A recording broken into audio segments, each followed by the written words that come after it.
તમને એમ લાગે છે કે તમારી પાસે ઓછું નોલેજ છે એટલે તમે કન્ફ્યુઝ થાવ છો, પણ વાત એમ નથી. ખરેખર વાત એવી છે, તમે વધુ પડતા નોલેજને લીધે કન્ફ્યુઝ થાવ છો. જેની પાસે ઓછી ઇન્ફોર્મેશન હોય ને, ઓછા રિસોર્સિસ હોય, તે લોકો ફેલ નથી થતા. ફેલ એ લોકો થાય છે કે જેની પાસે ઇન્ફોર્મેશનનો ઓવરલોડ. તમને સિમ્પલ લેંગ્વેજમાં કહું તો માણસો છે ને ભૂખ્યા રહીને નથી મરતા, પણ વધારે પડતું ખાઈને મરે છે. તમે ઘણી વખત નોટિસ કર્યું હશે કે ઘણા લોકો કે જેની પાસે દુનિયાભરનું જ્ઞાન હોય છે, પણ એકચ્યુઅલ લાઈફમાં તેમણે કાંઈ ઉખાડ્યું નથી હોતું. શું કામ આવું થાય છે? સિમ્પલ સાયકોલોજી છે આની પાછળ. તમે ઘણી વખત એટલા માટે ઇન્ફોર્મેશન કે નોલેજ નથી લેતા કે તમને કોઈ ક્યુરિયોસિટી છે અથવા તો તમારે કંઈક નવું શીખવું છે, પણ તમે એટલા માટે ઇન્ફોર્મેશન ભેગી કરો છો કે તમે એક્શન લેવાથી ડરો છો.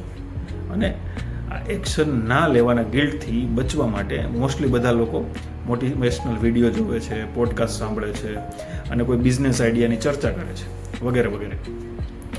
અને આ બધું કરવાથી તમે તમારી જાતને પ્રોડક્ટિવ ફીલ કરો છો, બીજાથી સુપિરિયર માનવા લાગો છો, મતલબ હવામાં આવી જાઓ છો.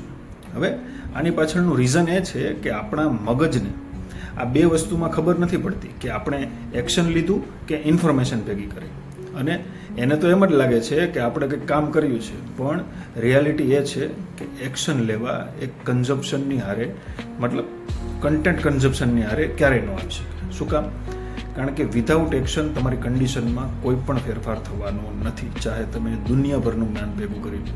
તો અહીંયા ઇન્ટરેસ્ટિંગ વાત એ છે કે આપણા મગજ પાસે અનલિમિટેડ બેન્ડવિડ્થ નથી, મીન્સ કે અનલિમિટેડ વસ્તુ કેપ્ચર કરવાની કેપેસિટી નથી.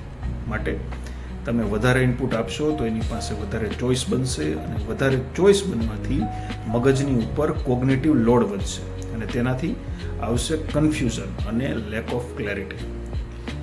અને જો તમને આનો વિશ્વાસ ન આવતો હોય તો તમે 3 મિનિટનો ટાઈમર લગાવીને હોટલમાં જમવાનો ઓર્ડર કરી બતાવો, યા તો નેટફ્લિક્સમાં કયું મૂવી જવું છે 2 મિનિટમાં નક્કી કરીને બતાવો, એટલે તમને ખબર પડી જાય. અને ક્યારે તમને એવો સવાલ નથી થતો કે આગળના વિડીયોમાં તો ભાઈ કંઈક આવું બોલે છે, આ વિડીયોમાં તો કંઈક બીજું બોલે છે, તો ભાઈ આપણે કરવાનું શું?